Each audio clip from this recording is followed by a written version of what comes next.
নমস্কার, নয়নার প্রচেষ্টাতে সকলকে স্বাগত।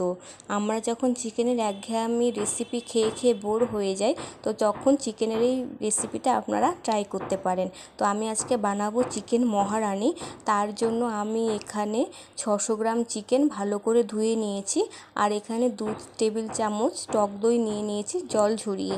তার মধ্যে 1 চামচ হচ্ছে রসুন বাটা, হাফ চামচ আদা বাটা আর 4টে কাঁচা লঙ্কা বাটা আমি এখানে দিয়ে দিয়েছি।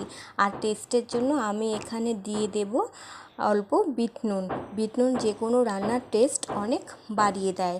তারপর আমি এর মধ্যে দিয়ে দেব হচ্ছে কাসুরি মেথি 1 চামচ, হাতে ক্রাশ করে আমি এখানে কাসুরি মেথি দিয়ে দেব। তারপর সমস্ত উপকরণ দিয়ে চিকেনটাকে ভালো করে ম্যারিনেট করে রাখবো 1 ঘন্টার মতো। তো আপনি যত বেশিক্ষণ রাখবেন তত বেশিক্ষণ এটা খেতে খুব ভালো হয়।